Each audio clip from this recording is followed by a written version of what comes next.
commencé a explorer a problématique anthropologique. Lembro que nós começamos a explorar a problemática antropológica. D'abord, en essayant de concevoir l'enracinement humain dans le monde physique et biologique et son déracinement. Primeiro, tentando conceber o enraizamento nosso no mundo físico e biológico e depois o desenraizamento. Ensuite, nous avons voulu montrer comment il faut penser à la fois l'unité et la multiplicité humaine. Em seguida, vimos como pensar ao mesmo tempo na unidade e na multiplicidade humana. Et nous avons essayé de montrer à quel point il y avait une extraordinaire multiplicité au sein d'un même individu. E também tentamos mostrar até que ponto havia uma extraordinária multiplicidade dentro da individualidade, até que ponto isso chega. Ensuite, nous avons voulu entrer dans, je dirais, la dialogique de l'Homo sapiens demens.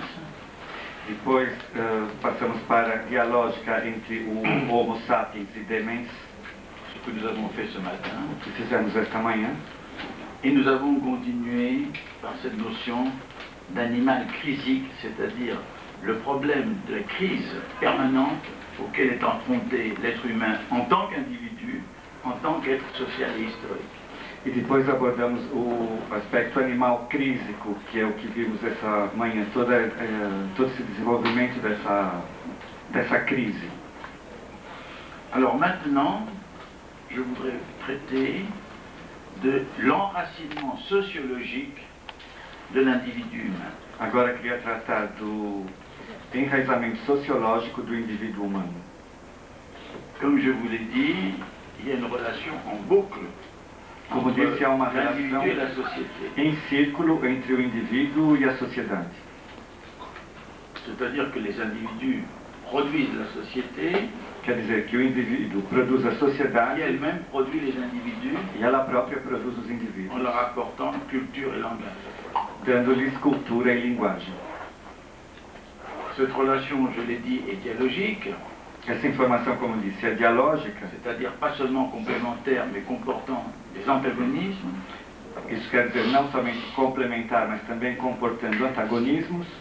Et de plus, c'est une relation, je dirais, hologrammique, E, além disso, também é uma relação, eu diria, hologrâmica, dans le sens où un individu singulier no sentido em que um indivíduo n'est pas singular seulement une partie dans le tout social, não é só uma parte no todo social, mais contient en lui le tout d'une certaine façon. mas contém nele mesmo esse todo, de certa forma. Il le contient évidemment parce qu'en lui se sont implantés le langage, la culture, les idées E o contém de porque sa nele société. foram implantadas a linguagem, a cultura, as ideias de sua sociedade.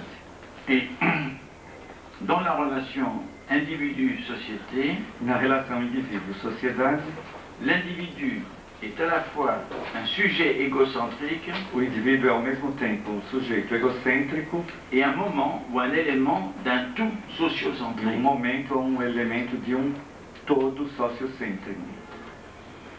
La relation entre l'individu et la société est tout à fait, entre l'individu humain et la société, A relação entre o indivíduo humano e a sociedade est tout à fait différente de la relation entre les cellules d'un organisme comme le nôtre é completamente et diferente l'organisme total. da relação das células de um organismo como o nosso, de uma célula com o organismo total.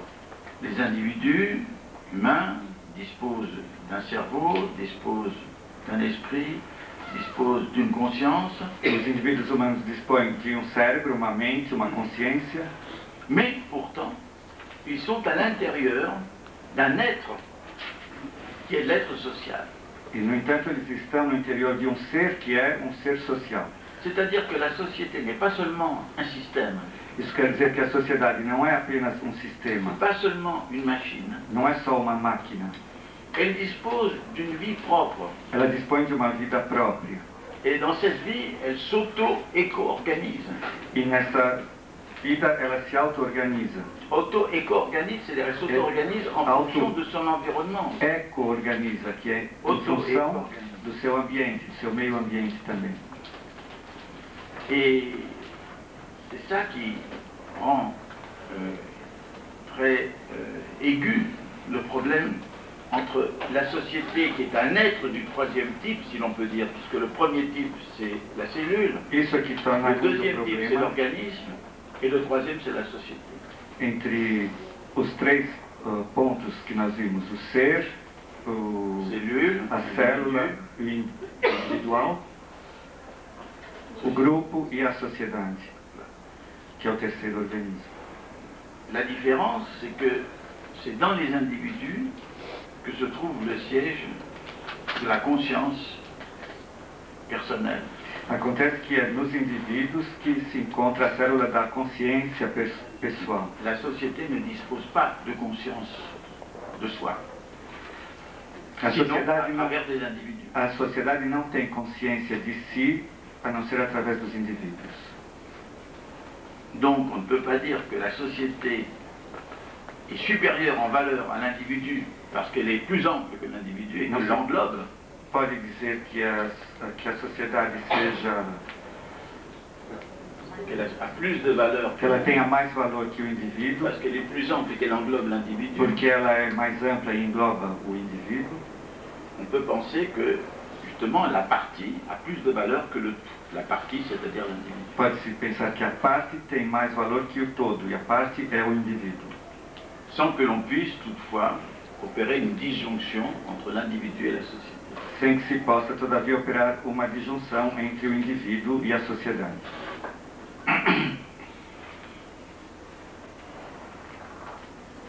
C'est la sociologie allemande qui avait opposé deux notions. A sociologia alemã que havia oposto duas noções. La notion de communauté A noção de comunidade, et Gemeinschaft, Gemeinschaft en allemand, et la notion de société, Gesellschaft. e a noção de sociedade. La communauté, c'est quand les personnes sont liées profondément, affectivement, les unes aux autres. A comunidade é quando as pessoas estão ligadas profundamente, afetivamente, umas às outras. Dans la société, c'est là où les intérêts personnels, égoïstes, concurrents, antagonistes se manifestent. E é na sociedade que os interesses antagônicos acabam se manifestando.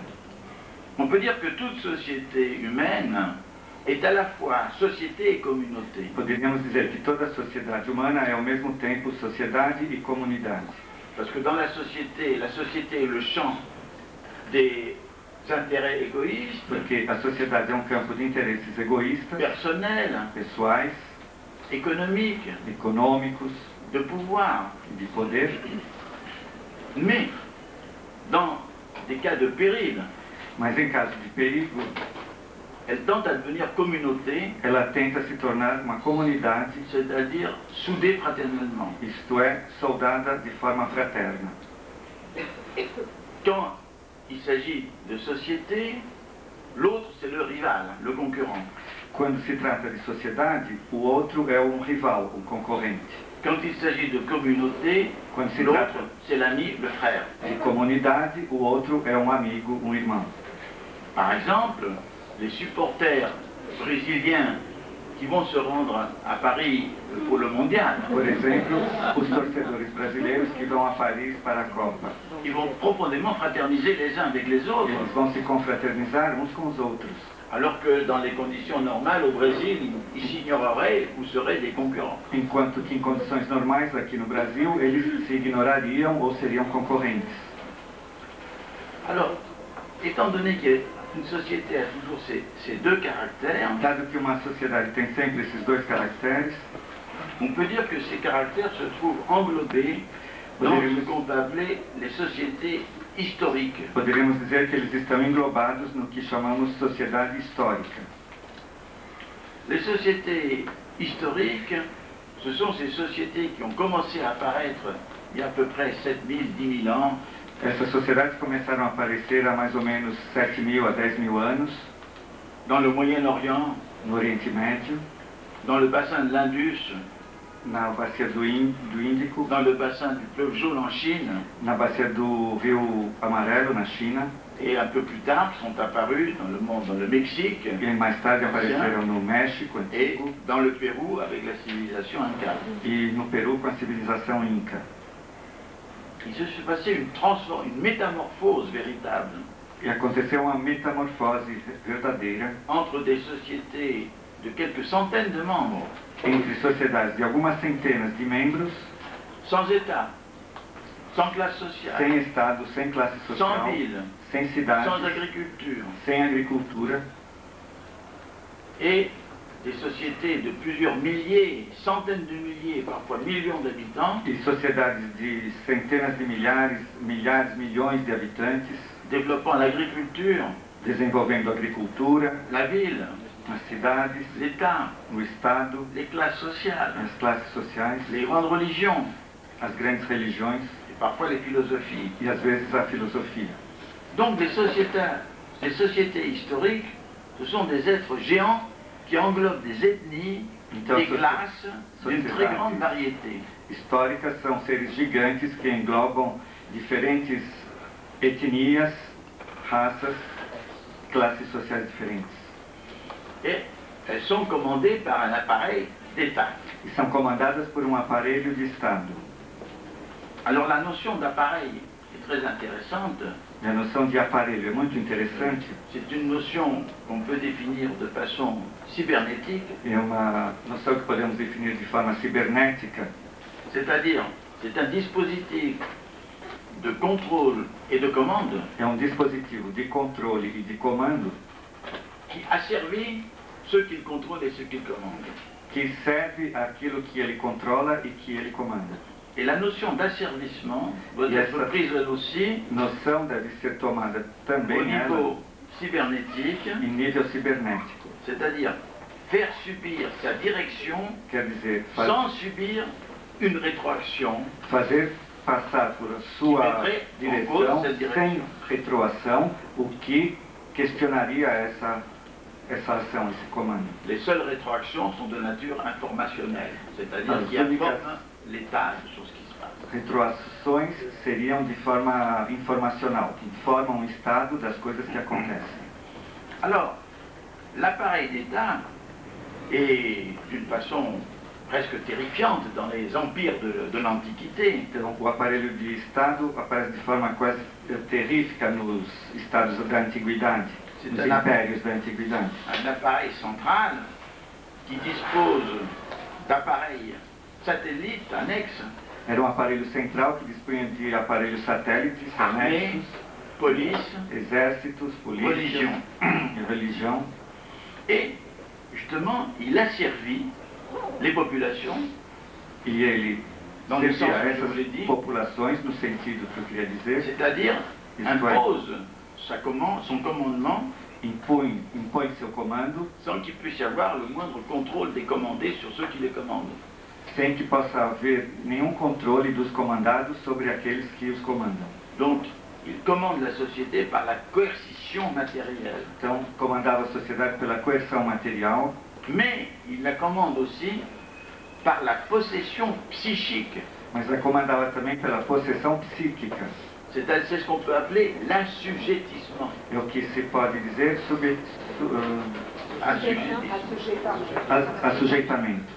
C'est-à-dire que c'est dans l'esprit de l'individu sujet Quer dizer que é no espírito do indivíduo sujeito que le pouvoir de l'État et théocratique que o poder do Estado e teocrático inscrit sa présence. inscreve sua presença.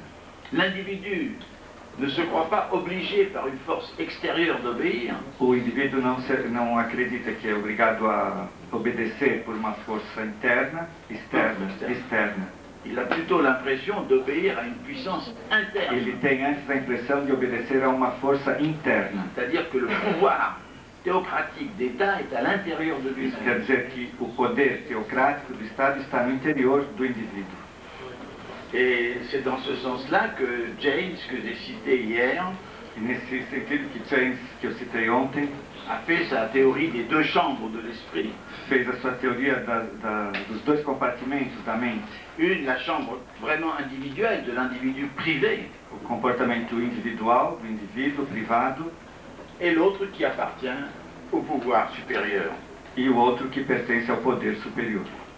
Et c'est quand il y a communication des deux chambres E quando há comunicação entre os dois compartimentos, qu'apparaît le citoyen. Então aparece o cidadão.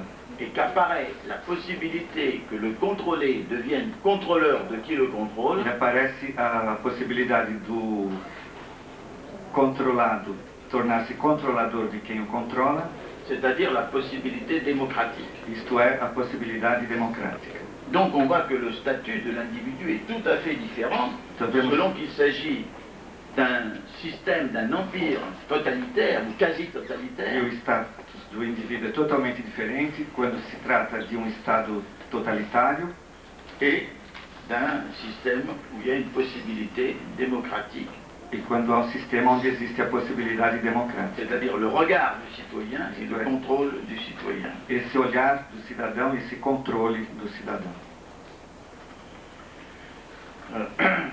Alors sans vouloir faire un tableau historique, Sem querer traçar um quadro histórico, mais disons que l'Antiquité a vu apparaître les empires, digamos que a antiguidade viu aparecer os impérios, c'est-à-dire qui dominent des ethnies très hétérogènes, que dominavam etnias muito heterogêneas, et parfois des nations entières, e às vezes nações inteiras, ce qui du reste a rendu ces empires très fragiles, o que de resto tornou esses impérios muito frágeis, sauf dans le cas de l'Empire égyptien, salvo no caso do Império Egípcio, qui contrôlait une population homogène. que controlava uma população homogênea.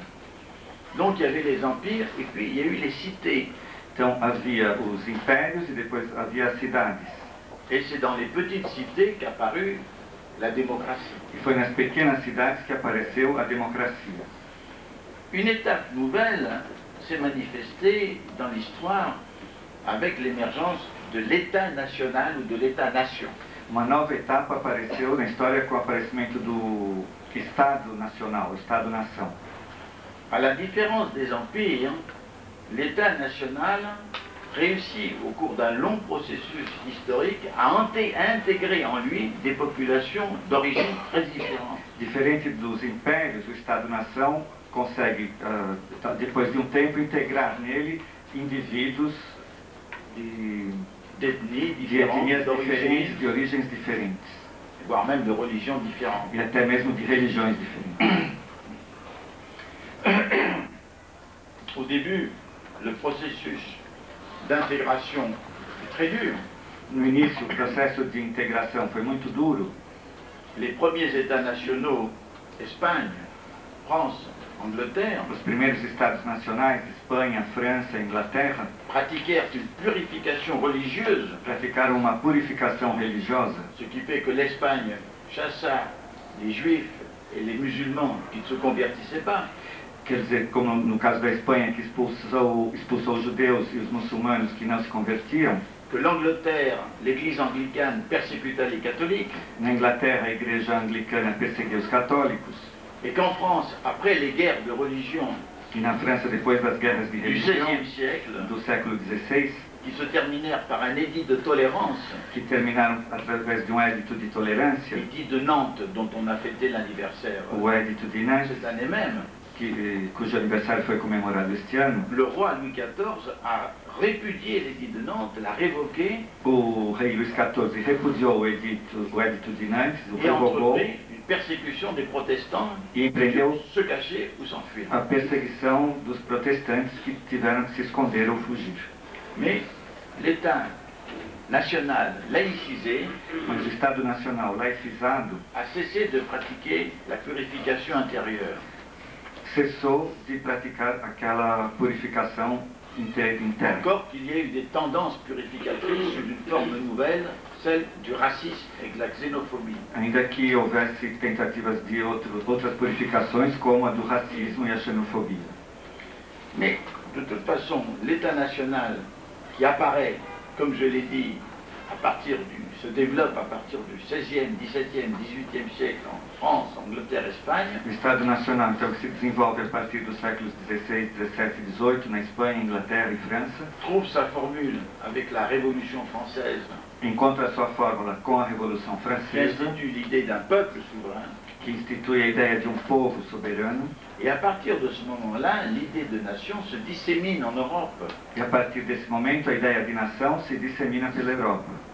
Déjà, en Amérique, les colons se sont révoltés. Já na América, os colonos se haviam revoltado. Au nord contre les Anglais, ils ont créé No norte contra os un ingleses, État fédéral indépendant. criaram um Estado federal independente. Et au sud, il y a eu aussi l'émancipation des États du Sud, ou du moins des populations créoles, des populations d'origine européenne. E na América do Sul também houve a emancipação das populações mestiças de origem europeia. Mais pour arriver à l'intégration, il a fallu aussi une longue période historique, comme au Brésil, à travers l'abolition de l'esclavage, Mas para a integração d'une démocratie elle-même fragile historiquement. foi preciso também muito tempo, como no Brasil, até se chegar à abolição da escravatura e chegar à integração dos povos como nação.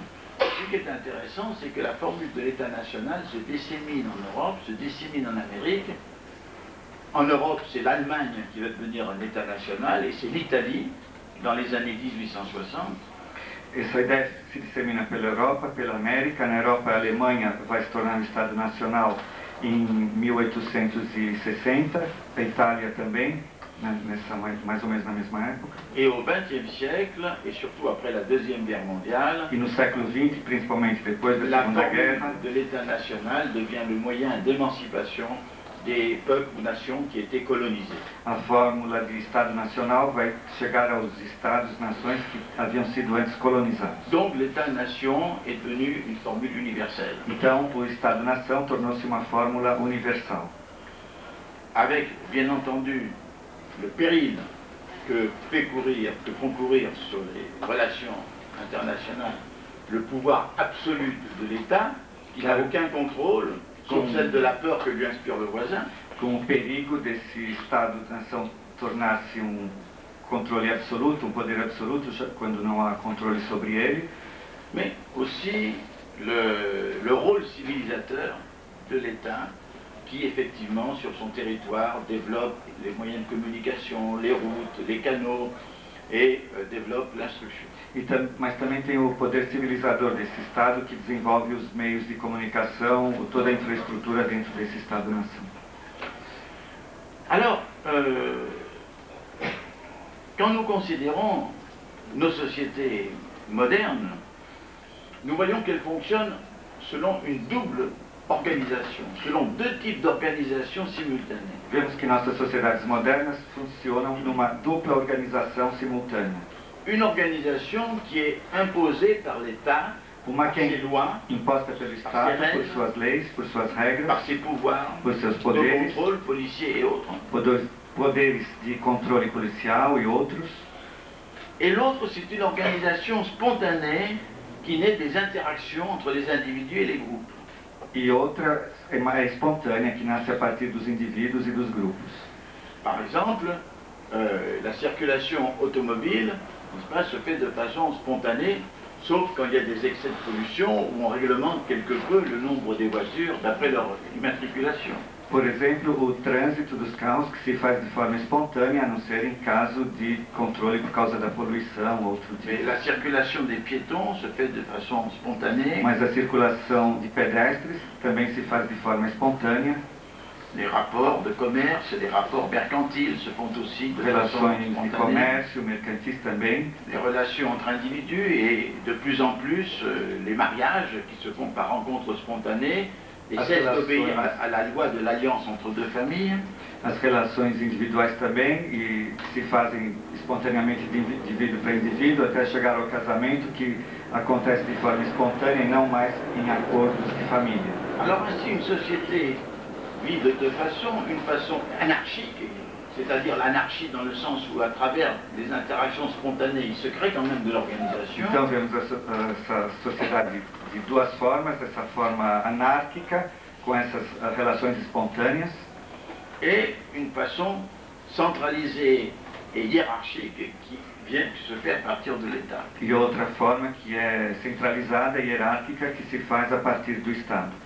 Mais ce qui est tout à fait remarquable, c'est qu'il est impossible qu'une société fonctionne uniquement sur le mode d'un contrôle ou d'une directive totale de l'État.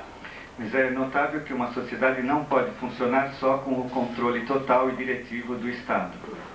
Le cas de la défunte Union soviétique est à cet égard très éclairant. No caso da extinta União Soviética, isso fica muito esclarecedor. En Union soviétique, l'économie était entièrement décidée et réglementée à partir du pouvoir central. Na União Soviética, a economia era decidida única e exclusivamente pelo poder central. Or, si les entreprises et les travailleurs avaient obéi totalement aux ordres de l'État, il y aurait un chaos total, absolu. Mas se as empresas e os indivíduos tivessem obedecido unicamente às ordens do Estado, tudo se transformaria num caos. Il fallait qu'il y ait une anarchie à la base. É preciso que haja uma certa anarquia na base. Que les directeurs d'entreprise s'entendent entre eux pour la fourniture du matériel, etc. Que os empresários nas indústrias se entendam entre eles para que sobre o fornecimento de materiais, que les ouvriers et travailleurs trichent, c'est-à-dire n'obéissent pas aux ordres, se débrouillent entre eux. É preciso também que os operários se virem entre si, que não obedeçam às ordens. Fassent du marché noir. Que haja um certo mercado negro. Tout ceci pour que le système fonctionne. Tudo isso para que o sistema funcione. D'ailleurs, même dans une société, disons, normale, si le mot a un sens. Mesmo numa sociedade dita normal, se essa palavra tem sentido. Dès que les exécutants obéissent de façon intégrale aux ordres supérieurs, tout s'arrête. Desde que os inferiores obedeçam sem discutir as ordens dos superiores, tudo para. Si les douaniers obéissent intégralement aux instructions de contrôle, il n'y a plus de vie économique possible. Se os alfandegários obedecem cegamente aos mecanismos de controle, nenhuma economia mais é possível. J'ai eu un exemple très intéressant en France d'amis qui travaillaient aux usines Renault. Tive uma explicação de um amigo na França muito interessante, ele trabalhava na Renault. C'était des ouvriers spécialisés sur machines qui travaillaient dans un atelier. Eram operários especializados fabricant des machines-outils. Que fabricavam máquinas, produziam ferramentas. Alors, ces ouvriers s'entendaient entre eux pour se répartir le travail, contrairement aux ordres de la direction. E esses operários se entendiam entre eles para repartir as horas de trabalho, contrariamente às ordens da direção. Ce qui permettait aux uns et aux autres de s'absenter pour fumer une cigarette, pour boire un verre. O que permitia a uns e a todos que se ausentassem às vezes para beber alguma coisa ou fumar um cigarro. Et, de façon paradoxale, cette résistance à la coercition du travail. E de forma paradoxal, essa resistência, aquela coerção para o trabalho, c'est ce qui permettait à l'entreprise de fonctionner. Era que permitia que a empresa funcionasse. Et si les ouvriers obéissaient strictement aux ordres de la maîtrise, tout s'arrêtait. E se eles obedecessem estritamente às ordens do controle, tudo pararia. Et c'est pourquoi les individus dans la société font une résistance collaboratrice. E é por isso que os indivíduos na sociedade fazem uma resistência colaboradora. Ils résistent, ils se défendent, ils défendent leurs autonomies, leurs droits. Se defendem sua autonomia, ils refusent d'être transformés en machines automatiques. Recusam-se a serem transformados em máquinas automáticas. Mais dans cette résistance, ils font en sorte que la machine marche. E nessa resistência eles fazem de forma que a máquina funcione. Et donc il s'agit d'une résistance collaboratrice. Então trata-se de uma resistência colaboradora. Et nous sommes tous, dans quelque situation sociale, professionnelle que nous sommes, e todos nós, qualquer que seja a nossa situação, atividade social, nous sommes amenés à pratiquer une résistance collaboratrice. Somos levados a praticar uma resistência colaboradora. Ce qui est très important, justement, dans le problème anthropologique de la relation entre individu et société. O que é extremamente importante dentro dessa relação antropológica do indivíduo e a sociedade. Alors, on peut voir, disons, une société est une machine qui fonctionne avec un appareil central. Podemos ver a sociedade como uma máquina que funciona a partir do poder central, do Estado.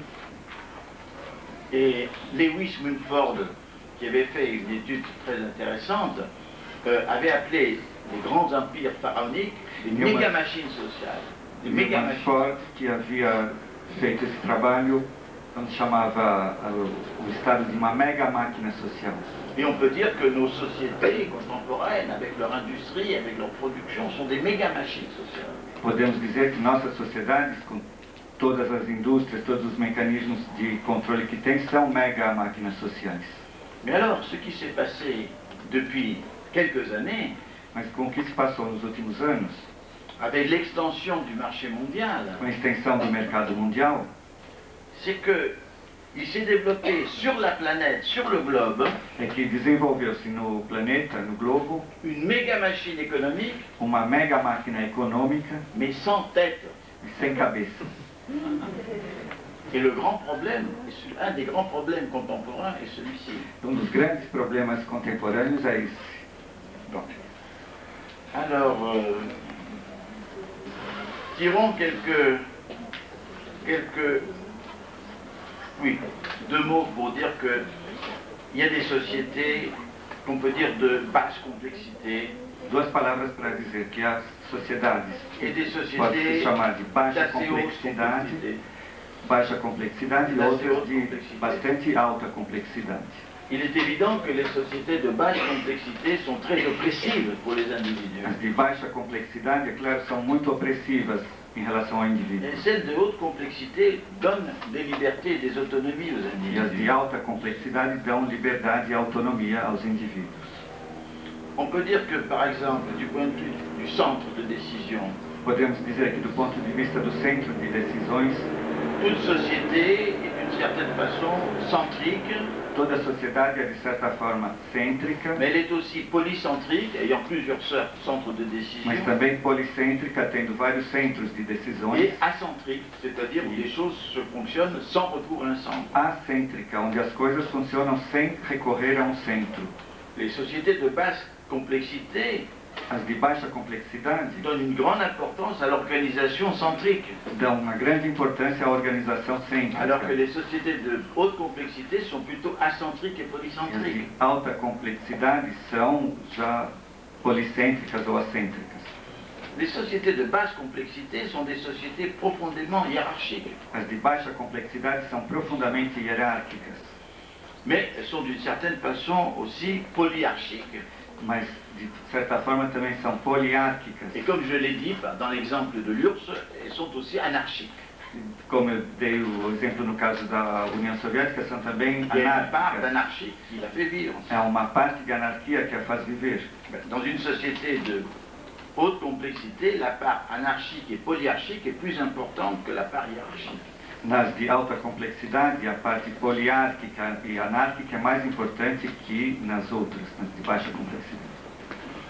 Alors cela étant dit, Dito isto, nous pouvons dire du point de vue de la relation société-individu podemos dizer a respeito da relação sociedade-indivíduo,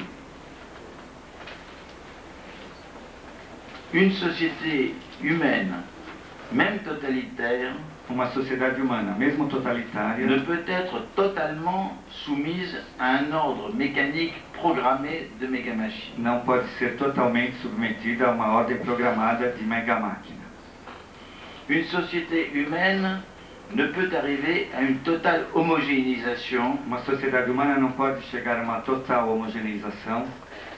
Une société comporte toujours en elle Uma sociedade comporta sempre em si l'union de la communauté et de la rivalité, a união da comunidade e da rivalidade, l'union de la coalition et de la compétition, a de la coalition et de la compétition. eu sei, é a primeira palavra. A união. A união entre a coalizão e a competição, Et l'union, pour employer les paroles anglaises, du fitting et du Yeah. matching. união, para usar a palavra inglesa, do fitting e do matching. Matching.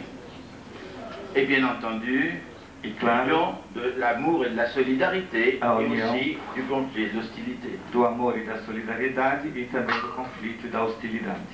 Disons que le conflit est inhérent à la société complexe, Digamos que o conflito é inerente às sociedades complexas, mais à condition que la société complexe puisse réguler les conflits, mas com a condição de que a sociedade complexa possa controlar o conflito, c'est-à-dire en l'introduisant dans un système de règles démocratiques introduzindo alguma coisa, qui empêche le conflit de devenir un conflit physique et violent. introduzindo regras para que impeça que esse conflito se torne violento.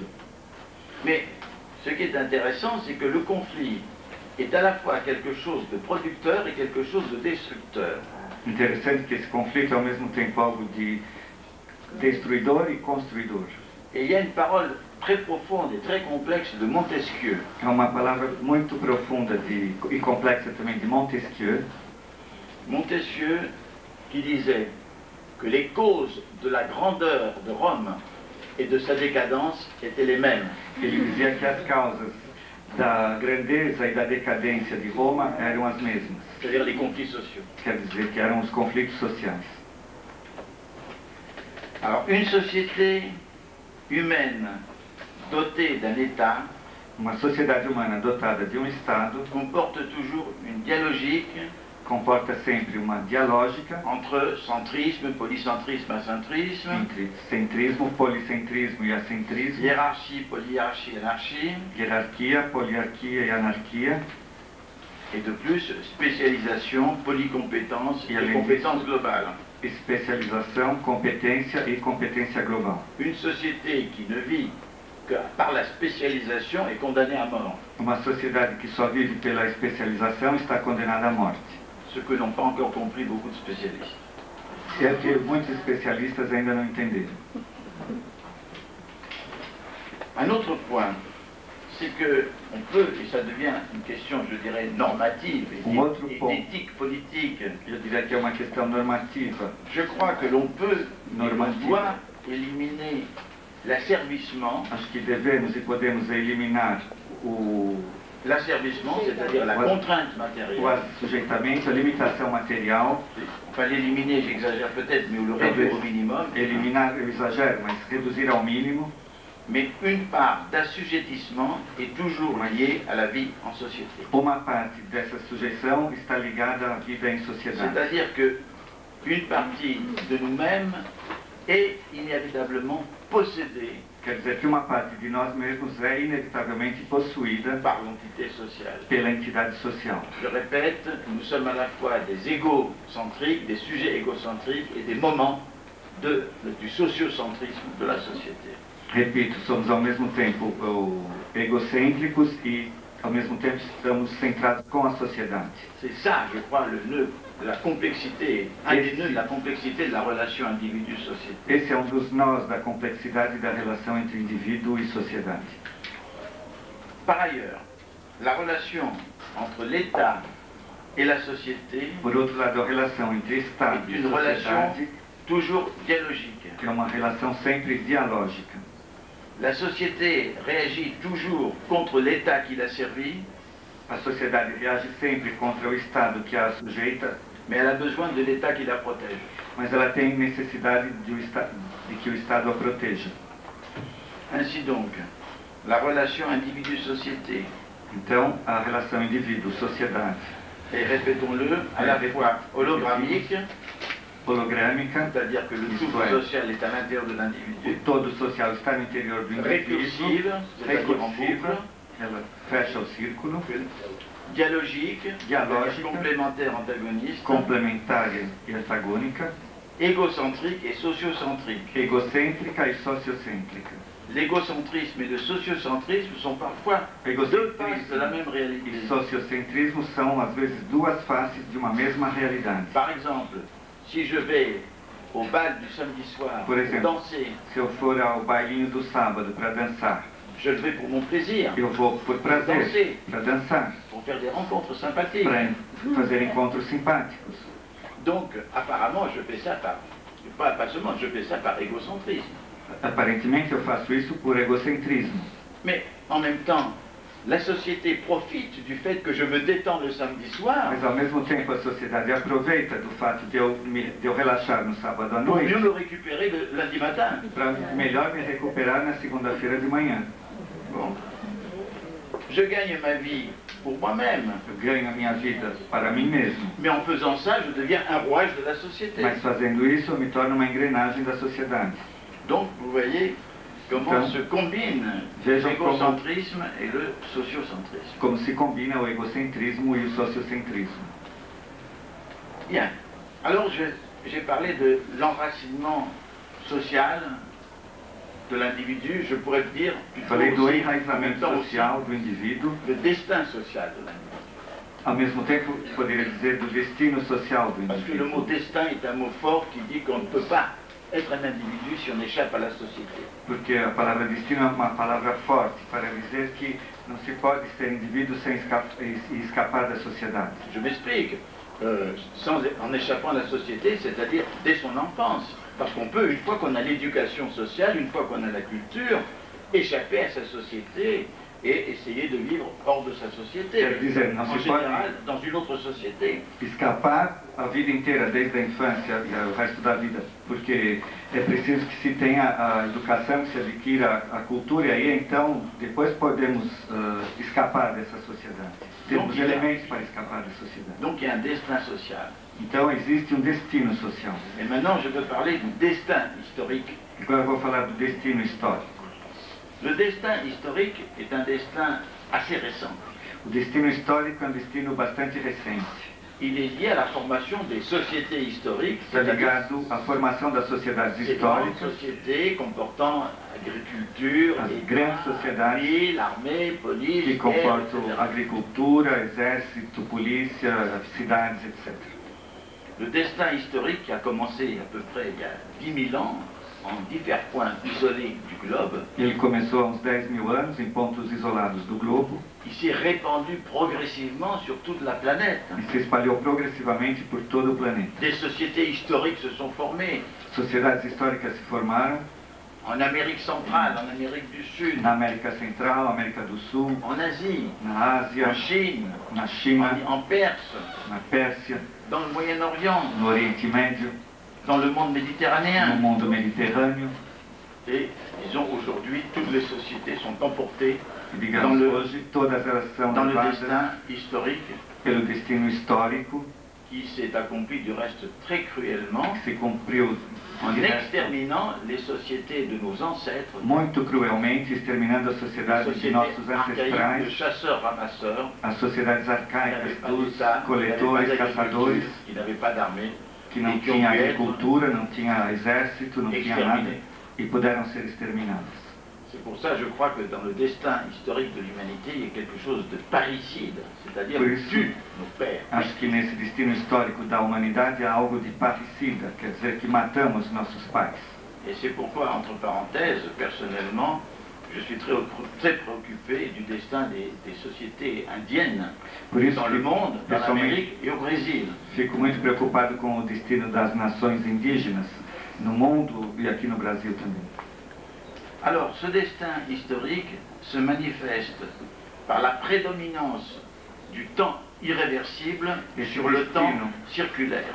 se revela pela predominância do Temps tempo irreversível sur le temps circulaire. sobre o tempo circular.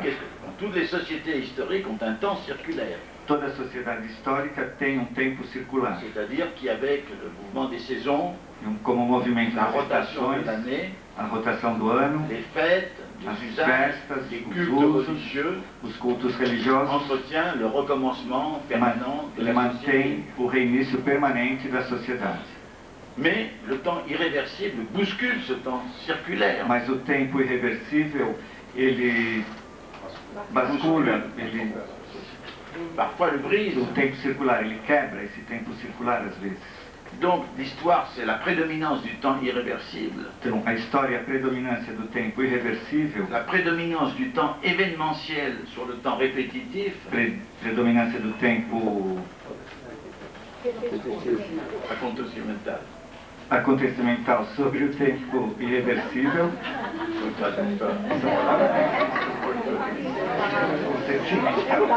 Inventaram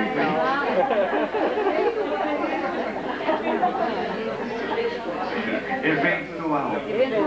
Eventual. Eu tenho que ouvir só et la prédominance du temps agité sur le temps rotatif. E a predominância do Le temps tempo rotatif régulier agitado sur le temps sobre o tempo rotativo regular.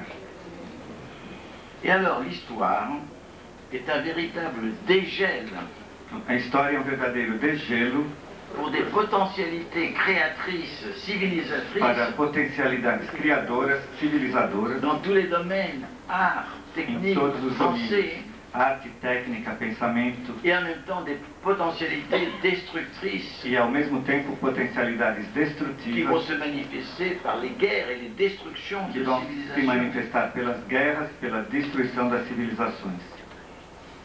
Quand on réfléchit à l'histoire, disons, de ce qu'on appelle le monde antique, Quando refletimos na história do que se chama o mundo antigo, il s'est manifesté par des destructions de masse beaucoup plus importantes que l'évolution biologique, qui elle-même a connu des catastrophes comme à la fin du Permien et à la fin de l'ère secondaire. se manifestou por extermínios gigantescos, muito maiores do que nas fases geológicas anteriores. L'empire pharaonique égyptien a disparu, O Império Faraônico l'empire Egípcio assyrien, l'empire desapareceu, babylonien, l'empire iranien o Assírio também, Babilônio, et le grand empire romain qui semblait pouvoir Et- continuer de façon indéfinie, e o qui grande s'est Império écroulé. Romano, que parecia poder continuar de forma indefinida, também desmoronou. Et pour comprendre l'histoire, cette sorte de dialogique historique, E para Oui. compreender a história, nesse tipo de dialógica Amené. histórica, amené à évoquer ce que Shakespeare, n'est-ce pas, appelait sound and fury, le bruit et la fureur. vamos chegar ao que Shakespeare chamou de Le bruit et la fureur. o ruído e a fúria, o furor.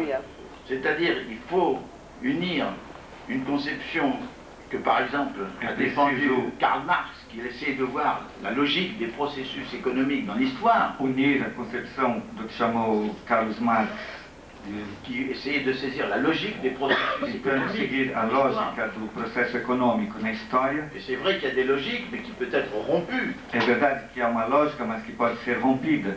Autrement dit, pour comprendre l'histoire, Em outras palavras, para compreender a história, il faut faire copuler ensemble Karl Marx et Shakespeare. é preciso fazer transarem juntos o Marx e o Shakespeare.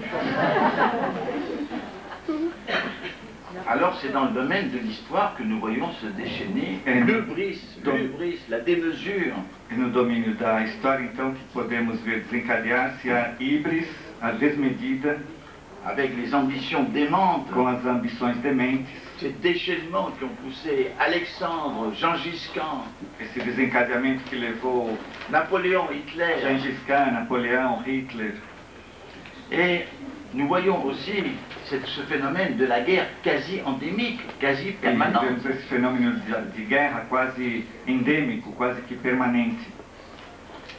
Et dans ce processus qui évidemment n'est pas linéaire, puisqu'il est soumis à tellement de perturbations et d'accidents, E nesse processo que evidentemente não é linear, porque ele é submetido a tantas perturbações, il y a des bifurcations.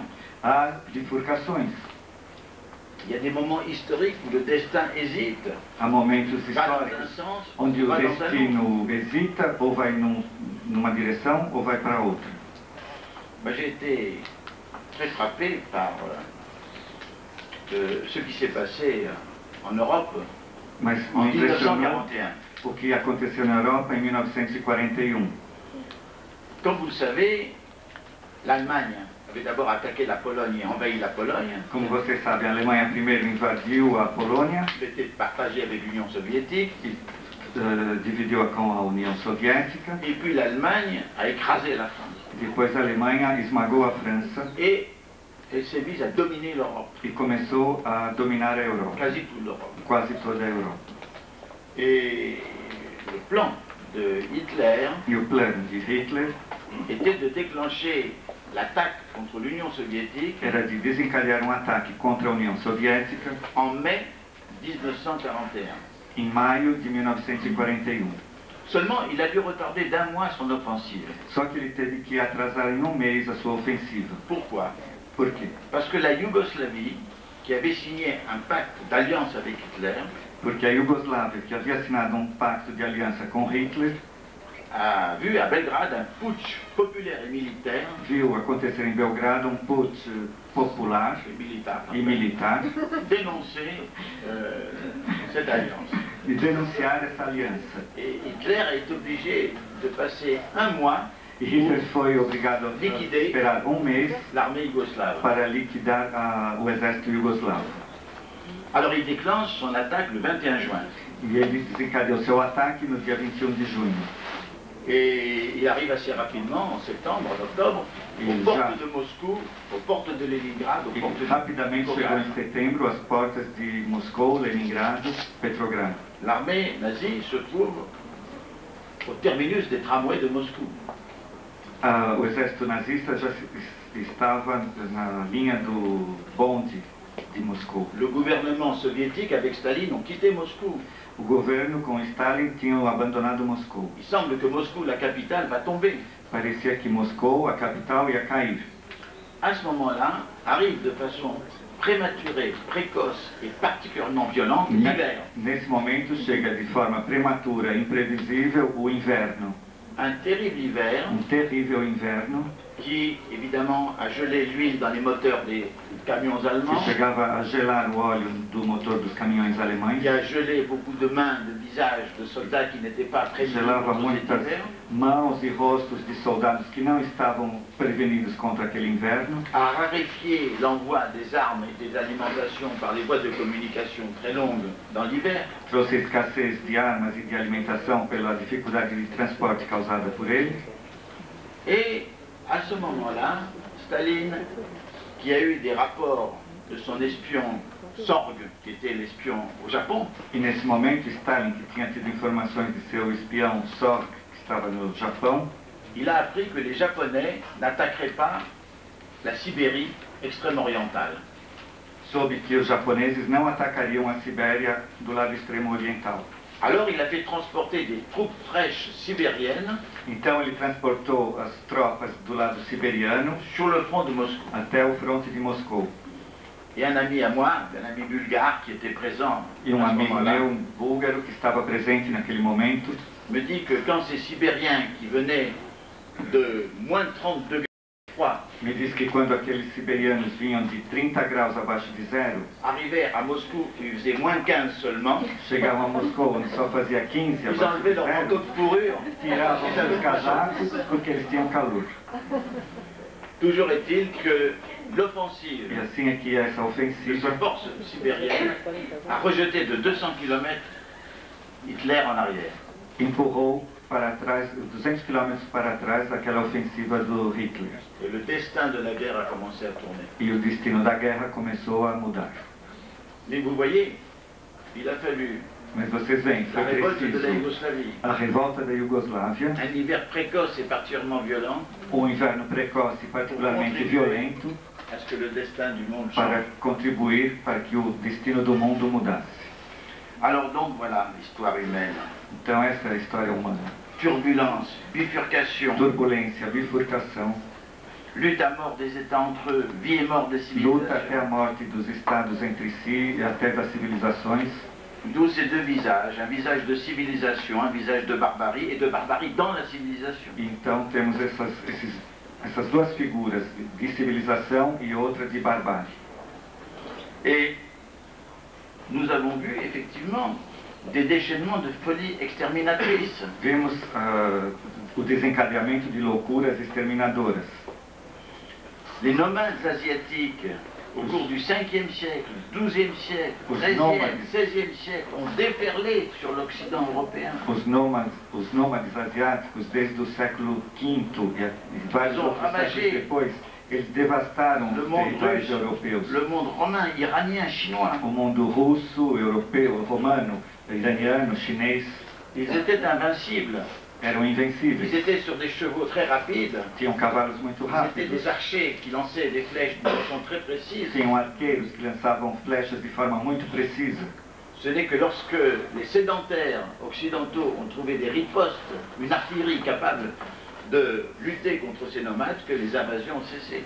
Só quando os artilheiros, a artilharia ocidental encontrou meios de dar uma resposta para essa força que eles tinham, é que a coisa se reverteu. Alors, dans l'histoire, il y a ce phénomène double toujours. Então na história sempre esse fenômeno duplo. Il y a une grande déperdition des acquis culturels. E há sempre a perda do que foi adquirido culturalmente. Quand on pense que les œuvres d'Eschyle de Sophocle ont en grande partie disparu. Quando pensamos que as obras de Sófocles, de Ésquilo, em grande parte desapareceram, Aristote, Aristóteles également. também, Mais alors, quelques germes ont pu renaître. alguns germes puderam renascer. Par exemple, quand les Romains ont écrasé la Grèce, Por exemplo, quando os romanos esmagaram a Grécia, ils ont emporté dans leur char de vainqueurs levaram em seus carros de vencedores quelques philosophes, écrivains grecs. alguns filósofos e escritores gregos. Et 3 siècles plus tard, l'Empire romain parlait grec. E 3 séculos depois, o Império Romano falava grego. Selon la formule, la Grèce vaincue a vaincu son barbare vainqueur. Segundo a fórmula, a Grécia vencida venceu o seu bárbaro vencedor. Et évidemment, il y a des pertes irréparables. Nous n'avons que des fragments de deuxième main d'Héraclite. Evidentemente, há perdas irreparáveis, só temos fragmentos de segunda mão de Sans doute un des Heráclito. penseurs les plus géniaux de toute Sem l'humanité. dúvida, um dos pensadores mais geniais de toda a humanidade. Mais parfois, des choses sont sauvées par des chemins étranges. Mas, às vezes, essas coisas são salvas por caminhos estranhos. Prenez Aristote. Aristote a été traduit en arabe par des Syriens. Vejam Aristóteles, ele foi traduzido em árabe pelos sírios. Et à l'époque de la grande civilisation arabe, E na época da grande civilização árabe, les œuvres d'Aristote sont allées jusque dans le Maghreb, l'Afrique du Nord. as obras de Aristóteles chegaram até o Maghreb, na África do Norte. J'ai vu dans la grande mosquée de Fès, n'est-ce pas, le manuscrit de l'éthique à Nicomaque.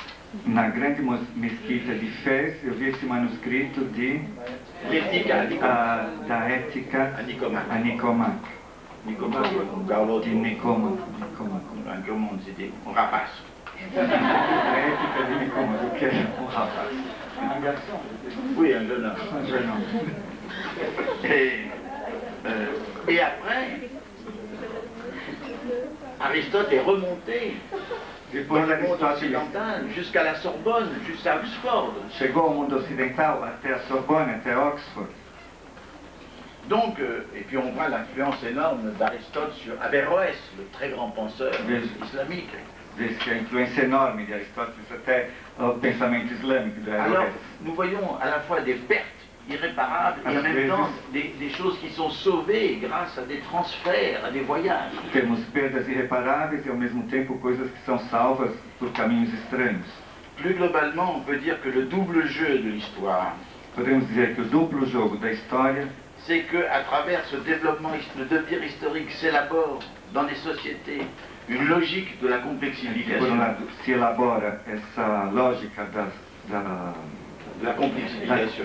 dessa complexificação, Mais cette logique peut être sans cesse brisée et détruite par des conquêtes. mas essa lógica pode ser toda vez quebrada por conquistas.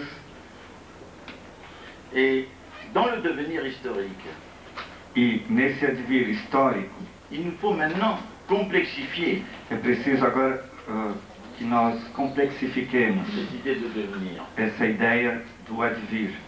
On a souvent pensé pendant longtemps que l'histoire progressait à la façon majestueuse d'un fleuve, Pensávamos até pouco tempo que a história progredia com a majestade de um rio, de façon frontale.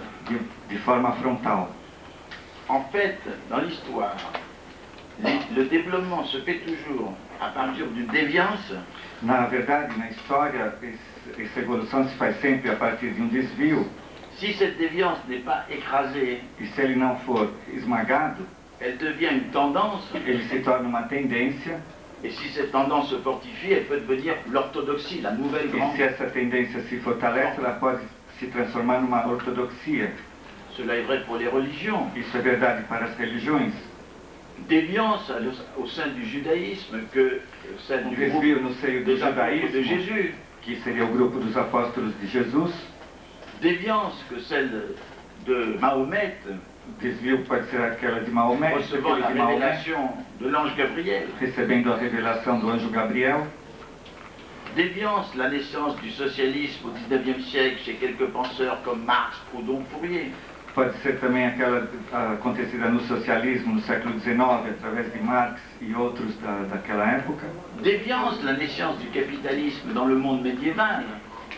Alors que la société, Desvio que onde começou o capitalismo no mundo Alors medieval, que la société féodale était enquanto que a sociedade feudal era autorégulée et autocontrolada avait sa propre e stabilité. tinha a sua própria estabilidade. Donc, nous voyons que l'histoire n'obéit pas à une logique, Vemos então que a história não obedece a uma lógica. elle progresse de côté comme un crabe. Ela progride lateralmente como um caranguejo. Et c'est pour ça qu'il est si difficile de prévoir le futur. Por isso que é tão difícil prever o futuro. Le futur naîtra d'une déviance, c'est-à-dire de quelque chose d'improbable. Le futur naîtra d'une déviance, c'est-à-dire de quelque chose d'improbable. O futuro, vindo desse tipo de desvio, é sempre alguma coisa de improvável. Le destin historique de l'humanité O destino histórico da humanidade s'est transformé à partir de l'ère planétaire. se transformou a partir da era planetária. L'ère planétaire commence avec la conquête de l'Amérique, E a era planetária começa com a conquista da América, la circumnavigation de Vasco da Gama, a circunnavigação de Vasco da Gama. c'est-à-dire que tous les fragments distincts, séparés de l'humanité, Isso quer sont dizer, désormais en communication. todos os fragmentos distantes, faziam parte da humanidade, estavam separados, entram a partir dali em comunicação. Ils sont progressivement intégrés dans un destin planétaire. E são progressivamente integrados a um destino planetário. Ce destin planétaire s'est constitué d'une façon très cruelle et implacable à travers la colonisation. E esse destino planetário se constituiu de uma forma implacável através da colonização. Et encore aujourd'hui, il comporte des dominations et des hégémonies économiques ou politiques. E ainda hoje ele comporta domínios e hegemonias políticas e econômicas. Mais au XXe siècle, c'est un destin qui cesse d'être contrôlé de façon centrale, comme il a été contrôlé au XIXe siècle par la puissance de l'Angleterre. Mas no século XX ele cessa de ser controlado de uma forma central, como era no século XIX, feito pela Inglaterra, Comme il l'est encore partiellement par les États-Unis, la Como ele puissance ainda é em économique parte des États-Unis. pelos Estados Unidos. Le destin planétaire tend à devenir polycentrique et multiple. Mas o destino planetário tende a ser policêntrico, múltiplo. Mais en même temps, il y a toujours une intégration de plus en plus grande, Mas sempre há uma integração cada vez maior. pas seulement à travers le marché mondial, Não somente através do mercado mundial, à travers la multiplication des communications, des através informations, da multiplicação da comunicação, das informações, de la diffusion dans chaque pays d'une littérature des autres pays et d'autres continents. da difusão em um país da literatura de um outro país, de um outro continente. Il y a en quelque sorte, non pas une mondialisation, mais de multiples mondialisations à l'œuvre. De certa forma, há não só uma globalização, mas múltiplas globalizações. Et nous ne savons pas si ce qui va prédominer, ce sera la mondialisation technique, économique, qui va conduire à l'homogénéisation, à la standardisation, E não sabemos se a predominância vai ser da globalização técnica, econômica, que vai levar a uma homogeneização, ou une mondialisation d'intercompréhension, ou uma globalização de intercompreensão, capable de créer l'esprit communautaire capaz de criar o espírito comunitário de citoyens d'une terre patrie, de cidadãos de uma terra-pátria, qui est la seule alternative possible à Qui a- la mondialisation économique. única alternativa possível à globalização econômica. C'est difficile, c'est même impossible de prévoir. É difícil, mesmo impossível de se prever. Nous sommes dans un temps d'accélération historique, Estamos num tempo de aceleração histórica, où multiples facteurs sont entrelacés. quando múltiplos fatores estão entrelaçados. Il est presque impossible de faire un diagnostic pertinent dans l'événement. É quase impossível fazer um diagnóstico pertinente no acontecimento, dos acontecimentos. Et nous sommes donc à nouveau dans l'aventure inconnue, Estamos novamente na aventura desconhecida, mais cette fois une aventure où se joue le destin humain. mas dessa vez uma aventura na qual está em jogo o destino humano. Bien. Alors, nous allons faire un arrêt là, peut-être. Vamos fazer um intervalo On fait agora. une petite pause. On peut poser des perguntas pendant la pause. pode fazer algumas perguntas, se quiserem. Por favor. Muitas perguntas. E no novo Daqui 15 minutos nós nos encontramos.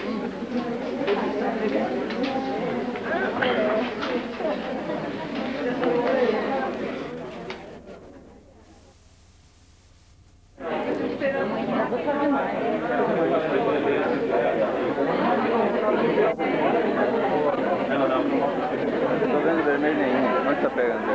Aqui, ó. Tá gravando. Tá vendo o REC ali? Tá ficando perto pra caramba. Lá direito, em cima. Agora perdão.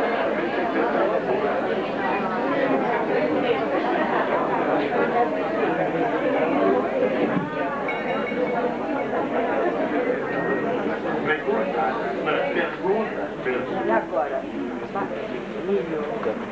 Uma pergunta. Qual é a melhor maneira de não confundir complexidade de complicação?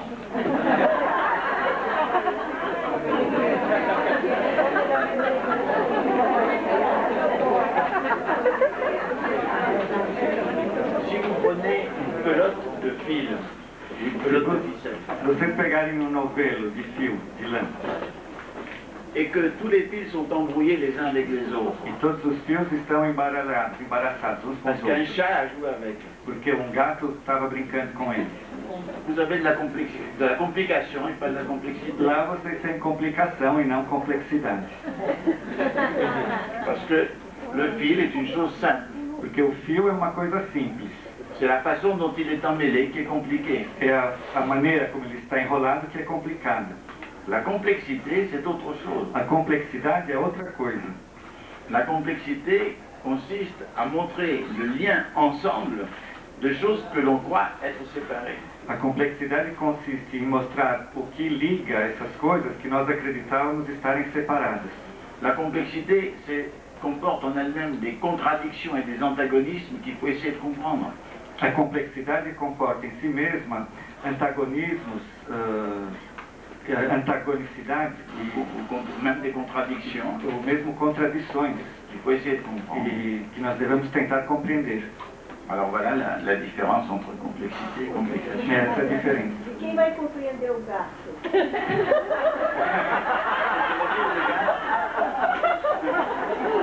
La complexité.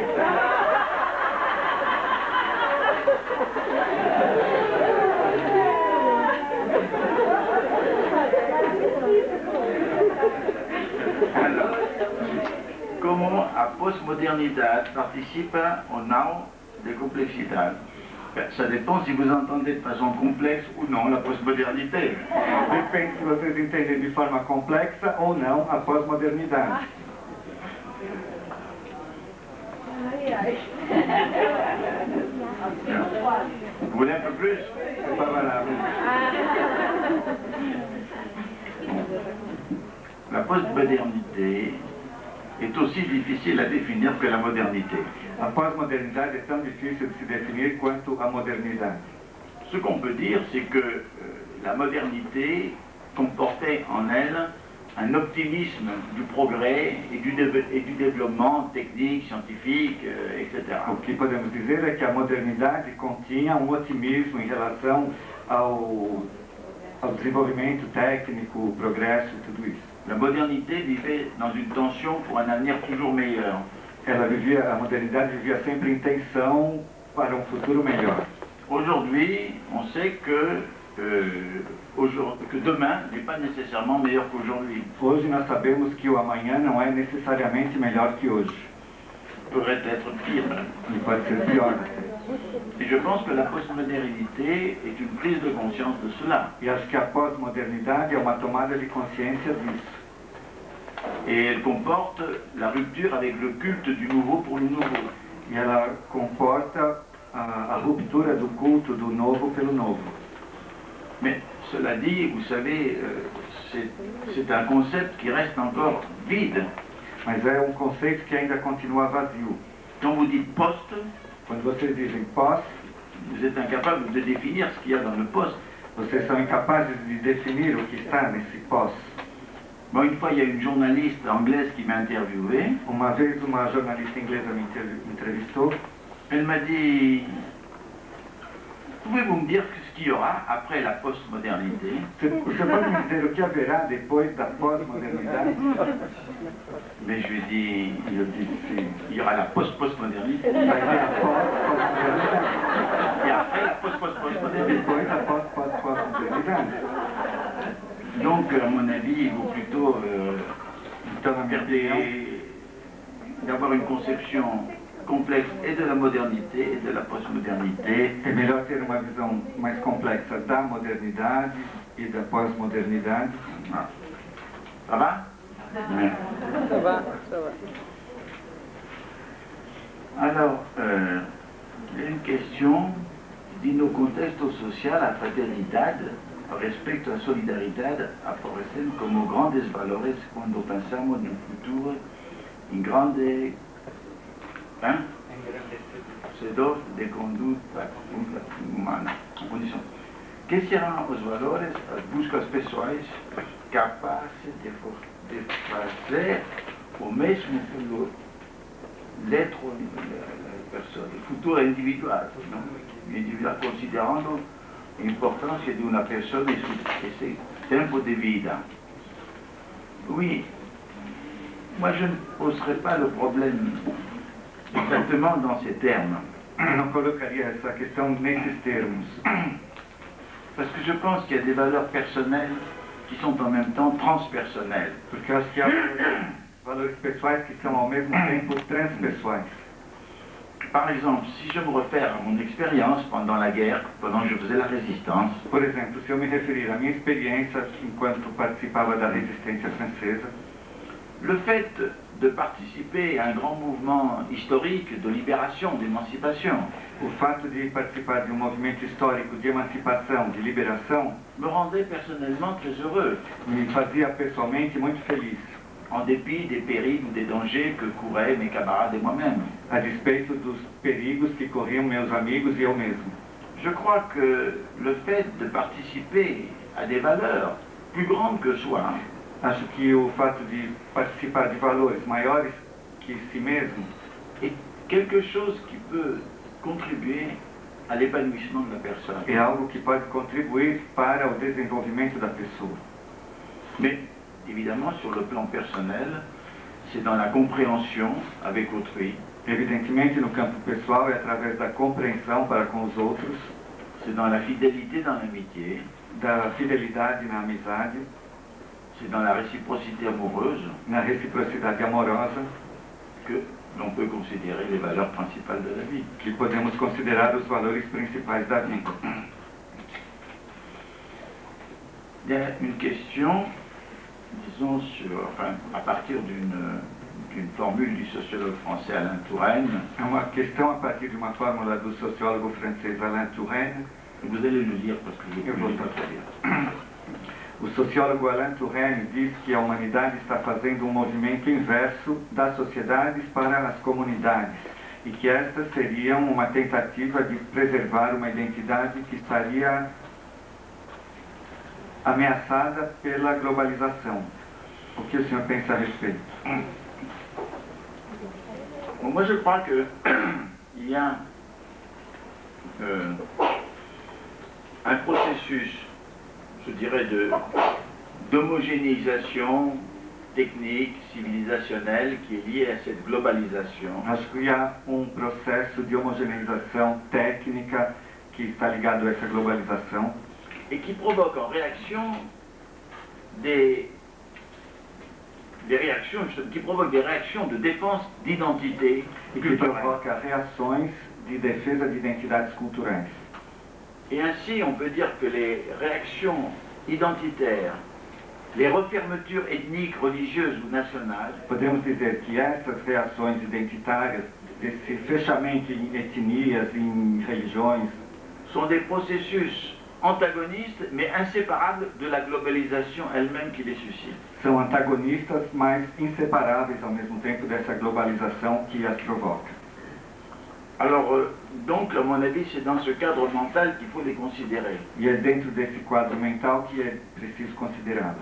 Alors bien entendu, la sauvegarde des cultures me semble très importante. Claro que salvar essas culturas, salvaguardar essas culturas me parece muito importante. Mais une culture n'est vivante que si elle est d'une certaine façon ouverte et capable d'intégrer des éléments extérieurs. Mas uma cultura só é viva se ela for aberta e capaz de integrar elementos externos. Sinon, c'est une culture fermée, se referme sur le fanatisme, Senão ela sur vai le sociocentrisme intégral. se fechar no fanatismo e num socio-integrismo. Alors nous avons une difficile norme éthique, éthico-politique. Então temos uma difícil norma ética, ético-política. Il nous faut sauver l'unité et il nous faut sauver la diversité en même É temps. preciso salvar a unidade e ao mesmo tempo a diversidade. Alors,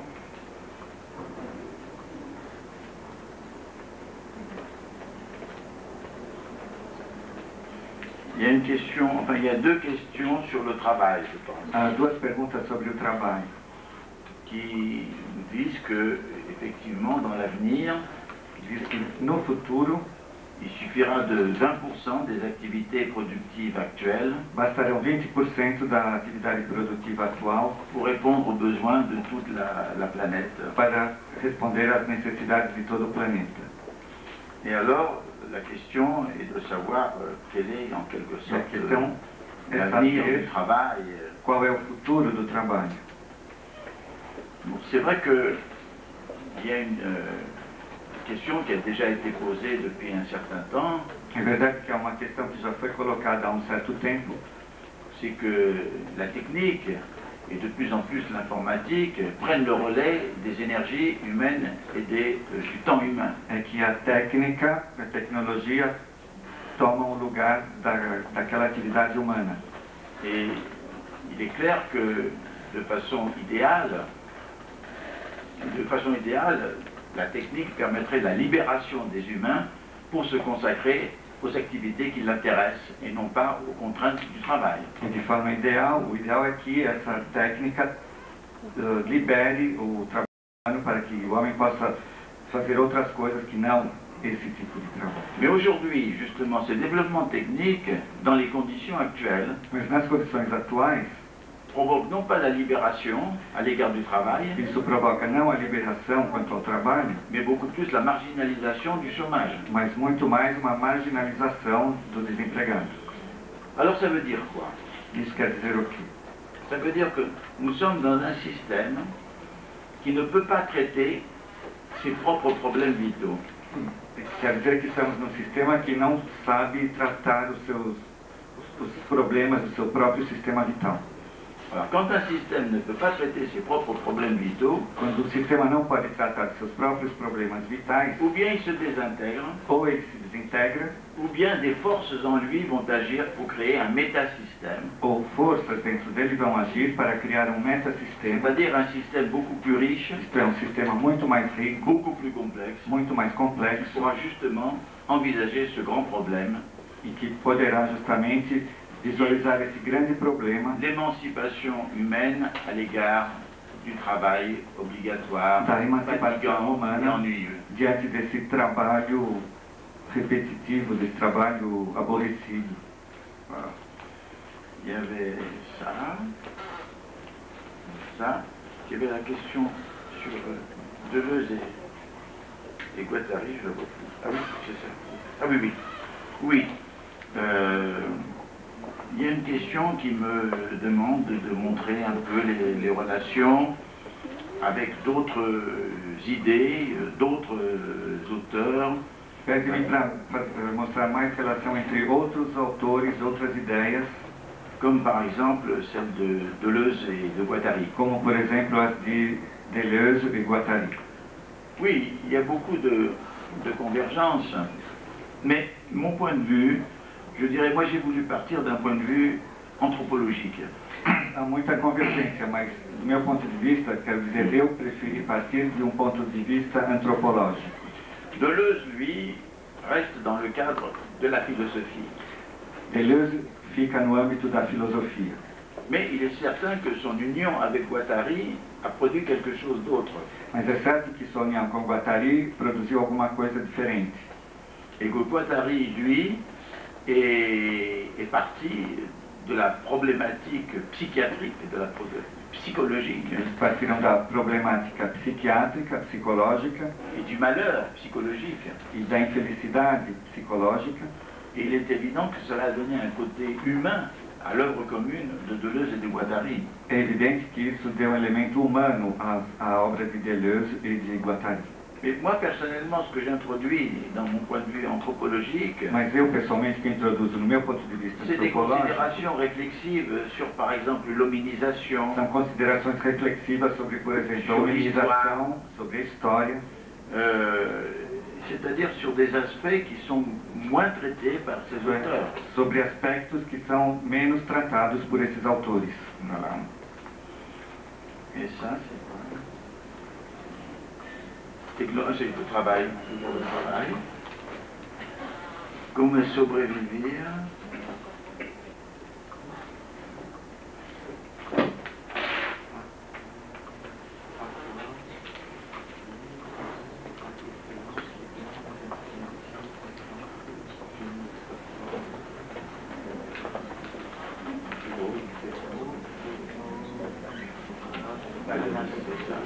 Oui, il y a une question très intéressante, c'est comment survivre à cette marée, à ces nuages croissants d'informations qui nous assaillent. A toda essa onda de informações que nos assola.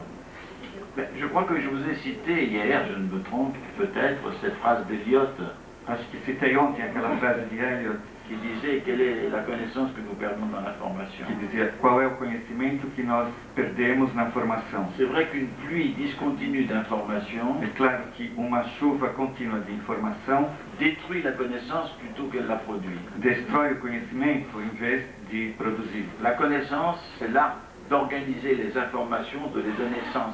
O conhecimento está em organizar as informações e lhes dar sentido. C'est de les situer dans leur contexte et dans leur globalité. É situá-las no seu contexto e na sua globalidade.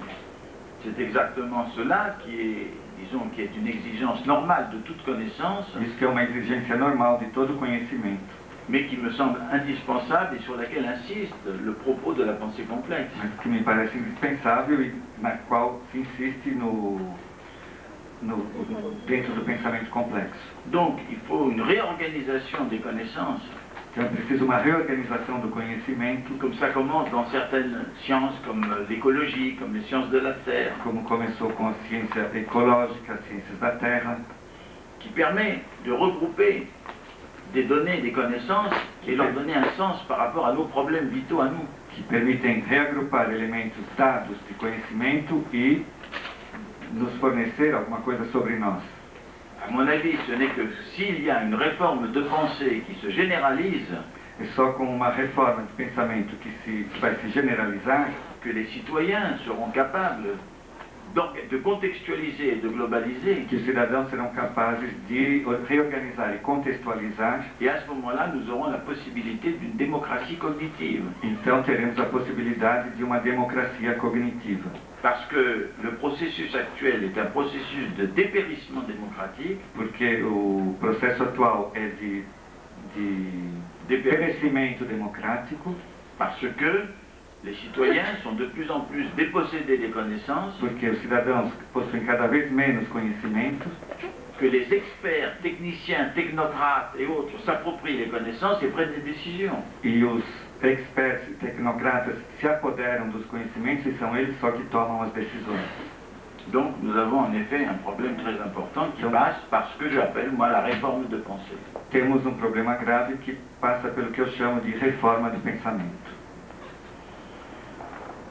Como integrar na complexidade a visão de Platão e Aristóteles de que o melhor governo é a teocracia, seguida de monarquia, de aristocracia, por último de democracia, e que os piores seriam a tirania, depois a oligarquia e a anarquia. Segundo esta visão, a democracia não é melhor, mas menos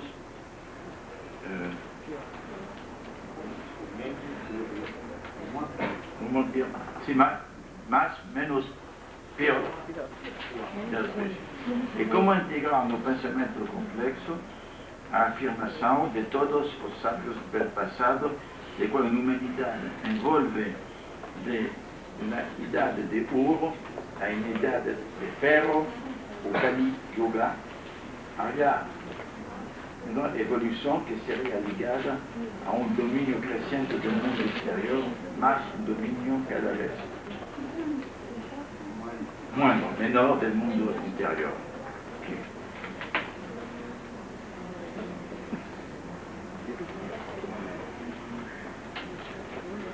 Oui, il faut penser que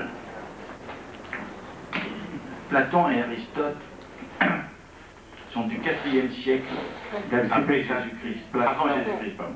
Platão e Aristóteles são do século IV antes de Cristo.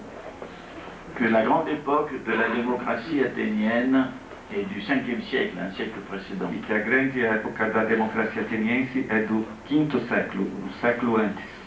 Que Platon a un point de vue aristocratique. E que Platão tem um ponto de vista aristocrático. Qu'il a transformé en point de vue philosophique, qu'il pense que les États doivent être gouvernés par les philosophes. Ponto de vista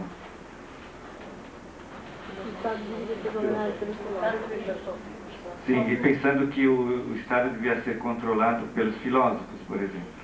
Et Aristote était le précepteur d'Alexandre de Macédoine. Foi o preceptor de Alexandre da Macedônia. On peut dire que les conditions historiques dans lesquelles ces deux penseurs, ces deux grands penseurs, n'est-ce pas, ont fait leur œuvre, se pensar nas condições históricas nas quais esses pensadores les amenaient à, quelque peu foram levados um pouco à sous-estimer la démocratie. A subestimar a democracia. Tout d'abord, à mes yeux, le gouvernement de la cité par les philosophes serait la pire des catastrophes.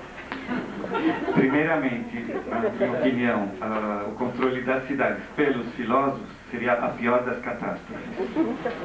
Je préfère que ce soit les politiciens qui gouvernent. Prefiro que sejam os políticos que as governam. Pourquoi? Parce que les philosophes ne sont pas des véritables sages dans le domaine politique. Porque os filósofos não são verdadeiros sábios no setor político. Souvent, ils n'ont pas l'expérience du concret humain. Muitas vezes eles não têm a experiência do concreto humano. Donner le pouvoir aux professeurs de philosophie, ça serait une catastrophe historique. Dar o poder aos professores de filosofia seria uma catástrofe histórica. La démocratie, elle est un système complexe. A democracia é um sistema complexo. Por quê? Parce que, évidemment, la démocratie est fondée sur quelque chose de fragile. Porque ela é baseada em algo de frágil. La démocratie se nourrit de diversité d'opinions. Ela se alimenta da diversidade de opiniões. Elle se nourrit de conflits d'idées. De conflitos de Et ideias. de conflits d'intérêts. E de conflitos de interesses. Mais c'est le système qui permet de réguler ces conflits. Mas é o sistema que permite que se controlem os À travers conflitos le jeu des élections, de la représentation, através do jogo das etc. eleições, das representações, etc. Autrement dit, la démocratie n'est pas du tout le gouvernement de la majorité, Em outras palavras, a democracia não é o governo da maioria, mais ce qui permet le jeu de la diversité. mas o que permite o jogo da diversidade. Alors, nous savons bien que quand une démocratie est jeune, Sabemos que quando uma democracia é jovem, elle risque d'être détruite par les conflits qu'elle n'arrive pas à réguler. ela corre o risco de ser destruída pelos conflitos que ela não consegue conciliar. Ou bien, la démocratie peut être détruite par une défaite militaire. Ou então pode ser destruída por uma derrota C'est militar. ce qui est arrivé à Athènes, Foi o que aconteceu où com l'oligarchie a Atenas, remplacé la démocratie après qu'Athènes ait été vaincue par Sparte. onde uma oligarquia tomou o lugar da democracia depois dela ter sido vencida por Esparta. C'est ce qui est arrivé à la France en 1940, la France de Vichy, O que aconteceu com a França em où un pouvoir 1940, réactionnaire a profité de la défaite pour prendre le pouvoir. a França de Vichy, onde o grupo aproveitou da derrota militar para tomar o poder. Ce qui est certain, c'est que la démocratie n'est pas un système idéal, O que é certo é que a democracia não é um sistema ideal, parce qu'elle a toujours besoin d'être régulée. porque ela precisa sempre ser controlada, reajustada. La démocratie est le seul système qui n'est pas de vérité. A democracia é o único sistema que não Il n'a pas une tem vérité, uma verdade, parce qu'il laisse les vérités différentes se combattre. porque ele deixa verdades diferentes combaterem, se Et combaterem. une vérité d'un parti provisoirement occupe le pouvoir, il peut être renversé par une autre vérité. E uma verdade de um partido pode ocupar o poder e depois ser derrubado por uma outra verdade. Alors que ce qui est grave dans les systèmes non démocratiques, Enquanto que o que é grave num sistema c'est qu'ils imposent leur democrático, vérité. não democrático, é que eles impõem a sua verdade. Ils ont la vérité sociale, la vérité politique. Eles têm sua verdade social, sua verdade política. Alors, maintenant, la question de... Bon, on ne peut pas dire que tous les sages du passé, on dit que l'humanité est passée de l'âge de l'or Não à podemos l'âge de dizer fer. que a humanidade passou de uma idade de ouro para uma idade de ferro. Mais il y a plusieurs philosophies ou mythologies Mas há várias mitologias qui envisagent l'histoire comme une chute, que veem a história como uma queda, comme une décadence. como uma decadência. Et je vous ai cité moi-même la conception de la Kabbale, Eu mesmo citei aquela concepção da Cabala, qui montre que, effectivement, ce qui apparaît, le monde matériel, est le produit d'une chute. que mostra que o mundo material é produto de uma queda. Mais je ne pense pas qu'il y ait un âge d'or. Mas eu não penso Anterior. que tenha havido uma idade de ouro Je anterior. pense que l'idée d'âge d'or est un mythe. Penso que essa ideia de idade do ouro é um mito. Par contre, je pense que nous sommes à un âge de fer. Em contrapartida, eu acho que estamos numa idade do ferro. Moi, j'ai écrit dans mon livre autocritique et j'ai repris dans mon livre Terre Patrie l'idée que nous sommes dans l'âge de fer planétaire. Escrevi no meu livro, e retomei nesse último Terra Pátria, que nós vivemos uma idade de ferro Planétaire. planetário, Nous sommes dans l'âge de fer de la planète. na idade de ferro do C'est-à-dire planeta. que la planète est en train de s'unifier, de se relier, Quer dizer que o planeta está se reunificando, mais de la façon la pire. mas da pior forma. Elle l'a fait à travers la domination, elle l'a fait à travers les guerres mondiales, Fez isso através de dominações, através de guerras mundiais, et nous ne sommes pas sortis de cet âge de fer. e nós ainda não saímos dessa idade do ferro. Je pense que nous n'arriverons jamais à un âge d'or, E acho que não chegaremos nunca numa idade de ouro, mais nous pouvons espérer en un monde meilleur. mas podemos ter esperança num mundo melhor. Et il y a encore des questions. Plus je réponds aux questions, plus il en vient. Quanto mais eu respondo, mais perguntas vêm.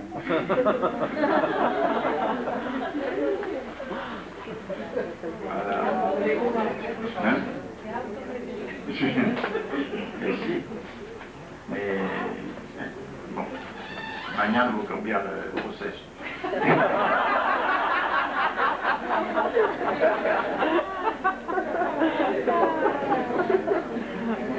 Eu vou mudar. Vai trocar o chapéu. Vamos ver se vai fazer.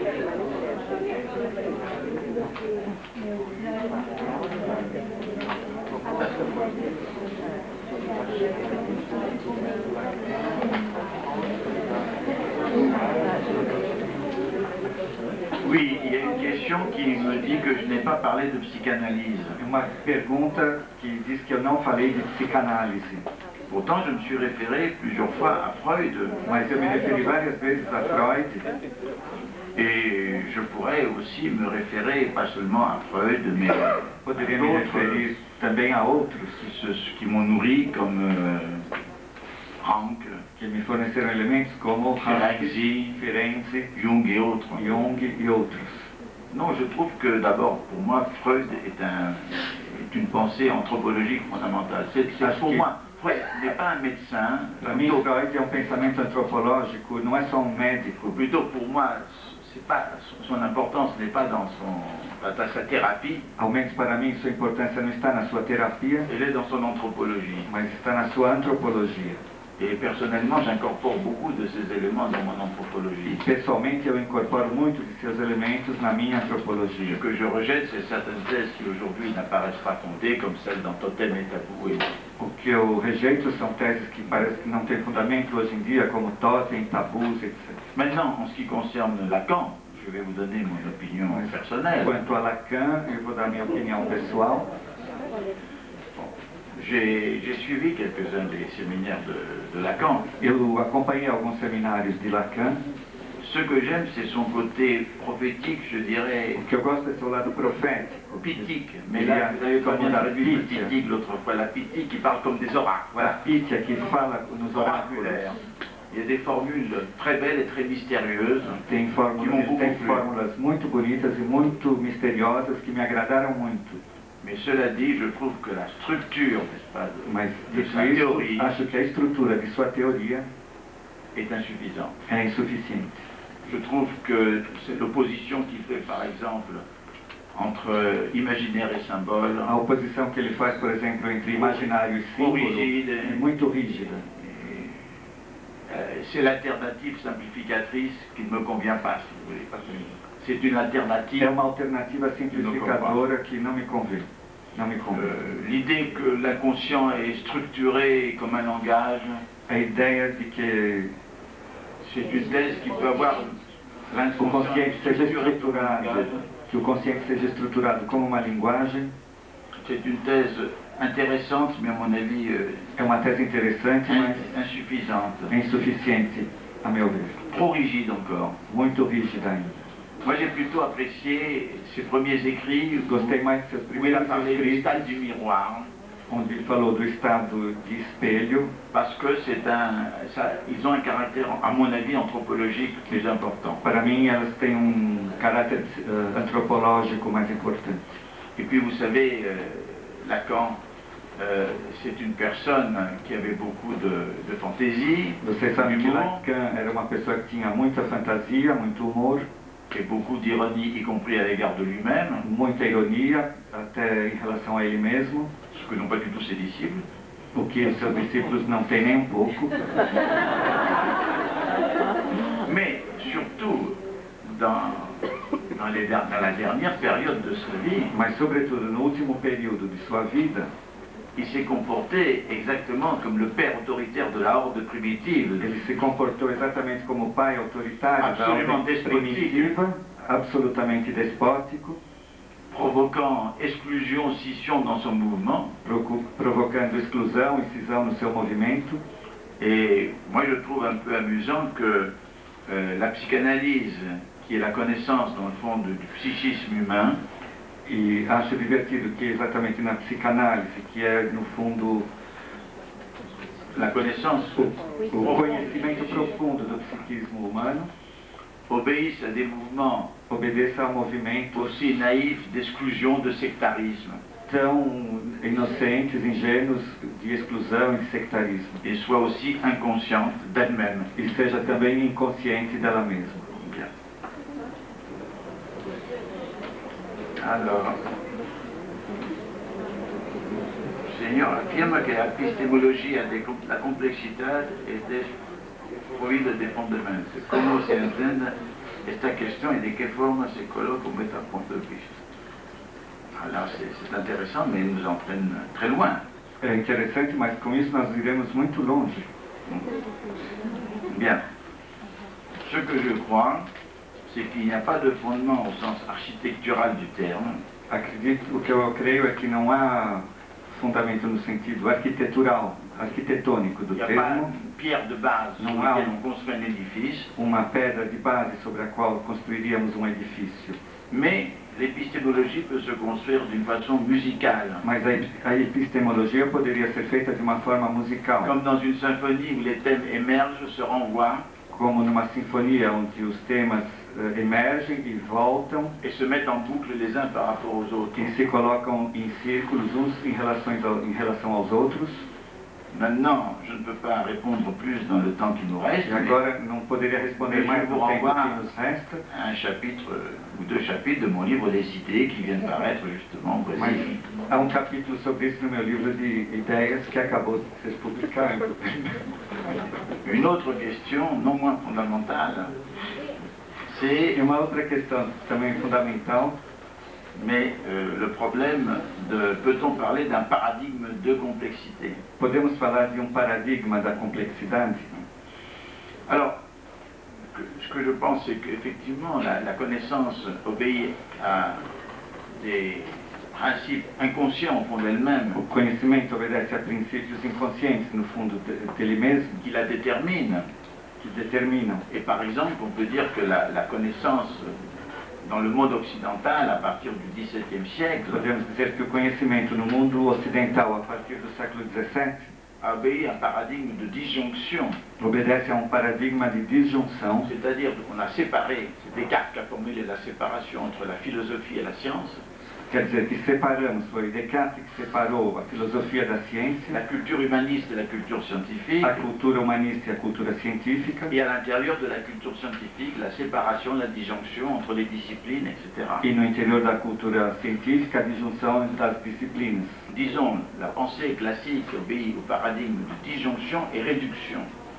Digamos que no conhecimento, Classique de sa no science conhecimento na ciência clássica, jusqu'à notre siècle. até o nosso século, Obéit à un paradigme de disjonction ela obedece a um paradigma de disjunção et de réduction. e de redução. C'est-à-dire réduire le complexe aux éléments simples qui le constituent. Quer dizer, reduzir o complexo aos elementos simples que o constituem. Alors, il n'existe pas encore un paradigme de complexité, Não há ainda um paradigma de complexidade, parce que pour qu'il y ait un paradigme, il faut qu'il soit bien enraciné dans les esprits. porque para que haja o paradigma é preciso que ele esteja enraizado nas Il faut mentes, qu'il soit enraciné par l'éducation. seja enraizado pela educação, Alors que nos systèmes éducatifs, elles, continuent à enraciner le paradigme de simplification, de disjonction et de réduction. que nosso sistema educativo continua a enraizar o outro sistema de disjunção, de separação. Mais quand il y aura un paradigme de complexité, Mas quando houver um paradigma de complexidade, il nous enjoindra de relier vamos então reunir, tout en distinguant. sempre distinguindo Et voilà. as partes. É isso. Alors, comment c'est...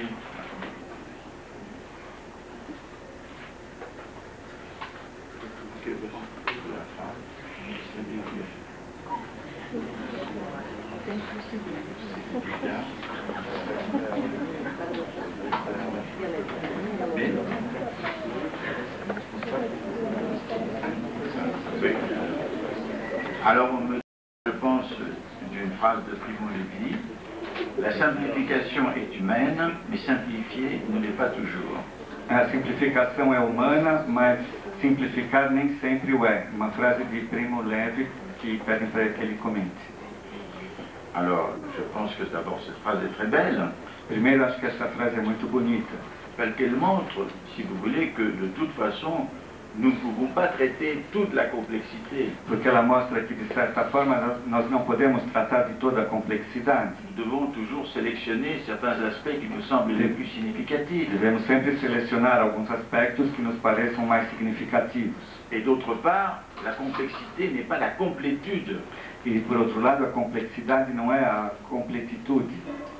C'est-à-dire que, à la question quelle est la limite humaine du pensée complexe, Então, a questão, qual é o limite humano do pensamento complexo? la première limite fondamentale, O primeiro limite fundamental c'est qu'il est impossible d'accéder au savoir é total, que é impossível aceder ao saber total, c'est que l'idée d'omniscience n'est pas possible, que a ideia de onisciência não é possível, et que la pensée complexe comporte en elle-même ses propres incertitudes et ses propres limites. e que o pensamento complexo comporta nele mesmo suas próprias incertezas e seus Porte próprios la limites. conscience de l'inachèvement du savoir et du pensée Ele humain. comporta a consciência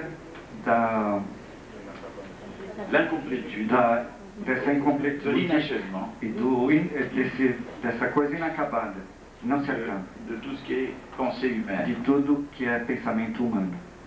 Ah mais ça je l'ai vu. Mais écoutez, j'ai terminé ces réponses, mais nous avons aussi terminé notre temps. Acabei as perguntas, mas também acabou o nosso tempo.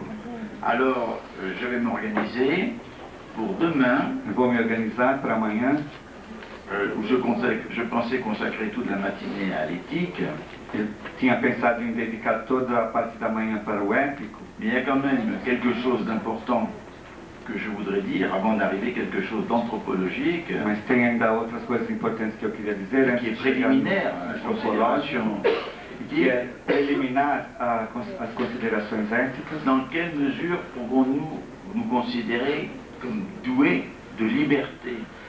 Em que medida podemos nos considerar dotados de liberdade, Étant donné que nous subissons l'emprise de nos gènes, sendo que estão submetidos aos nossos genes, génétique, c'est ça, na genética, que nous subissons l'emprise du milieu, de notre environnement, que sofremos também a ação do meio, no meio ambiente, que nous sommes dépendants de notre culture, que somos dependentes de nossa cultura, que nous sommes assujettis à la société que somos submetidos à sociedade et que nous subissons la domination des idées. e que sofremos a submissão Comment das ideias. pouvons-nous être libres? Como podemos então ser livres? Je vous répondrai à cette question inquiétante demain matin. Responderei essa pergunta inquietante amanhã de manhã.